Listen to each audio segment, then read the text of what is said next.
Hello and welcome, it's Frances here. Thank you for coming back to my channel. If this is your first time here, I bid thee welcome.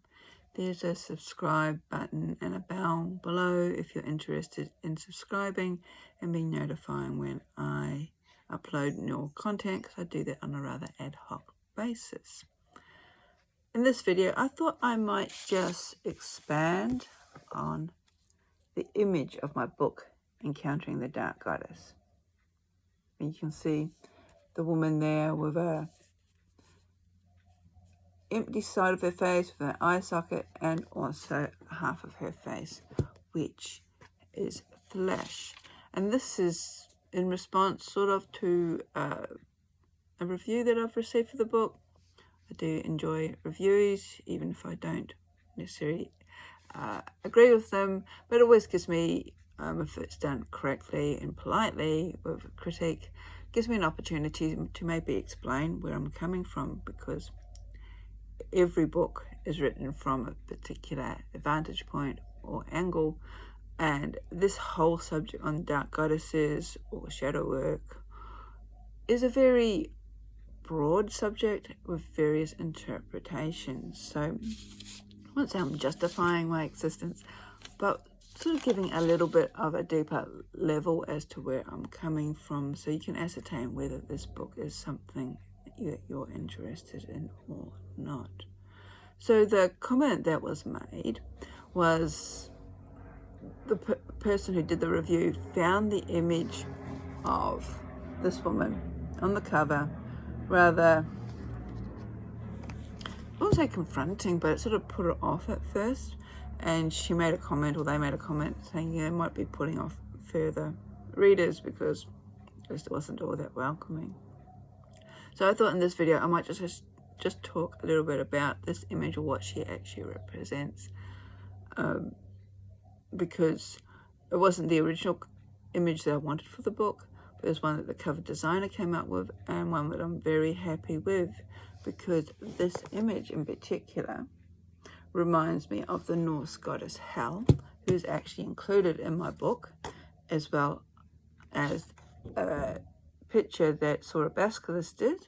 Hope you can see it in this light, of Hel. So basically, I thought I might just share some information about this Norse goddess. Bit of a disclaimer, I'm not an academic.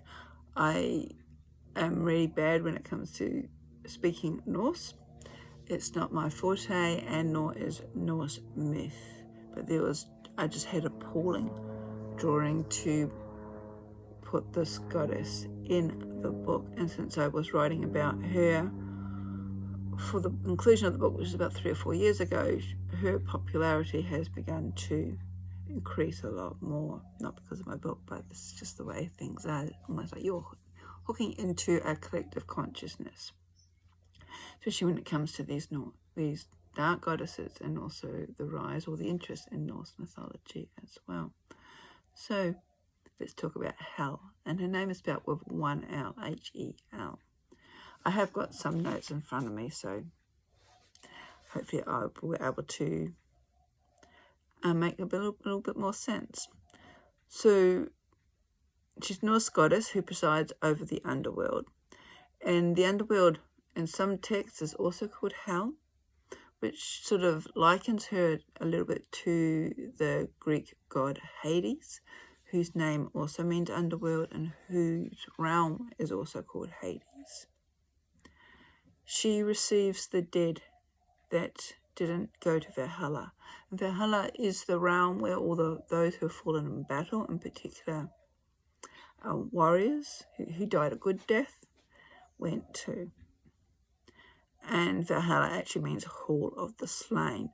The realm that Hel rules over, if it's not called Hel, it's called Nephilim, which means concealed or to cover.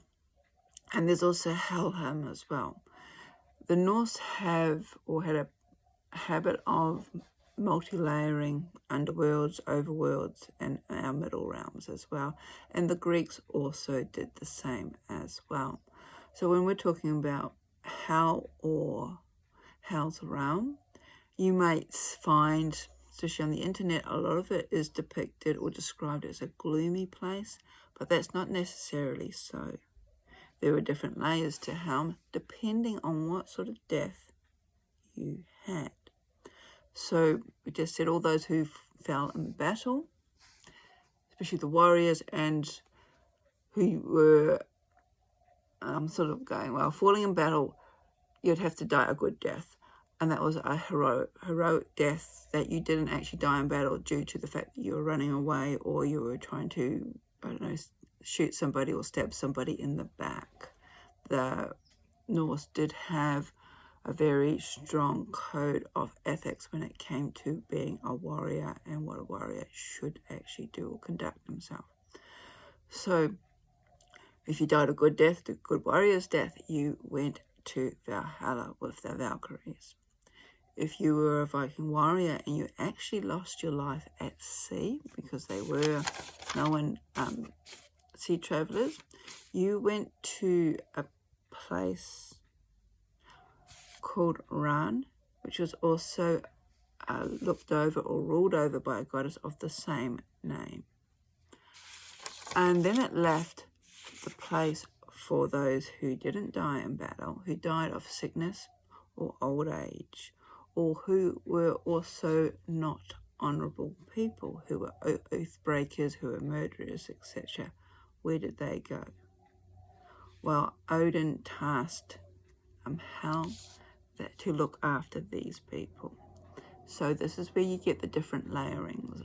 You got the people who died of what the Norse called a straw death. That was old age, that was illness. It definitely wasn't good. Died in battle, and Hel had a place for them. And then there were those who died of a sort of who were less honourable, who were murderers, who were evil doers, and that included the oath breakers. Now they went to a place called Nestrum, where there was a dragon there that apparently devoured the corpses of the honourless dead, effectively destroying them. So there was a different realm for the sick people, and as well as the oath breakers. I think it's important to note that a lot of what we know today about Hel comes from the writings of a 13th century author, Norse Goddess Hel, and at that time he had a lot of Christian influences. So this is probably where we get a more negative or less favourable aspect to Hel, to Helrim, and to Nephilim, and all the realms that she rules over.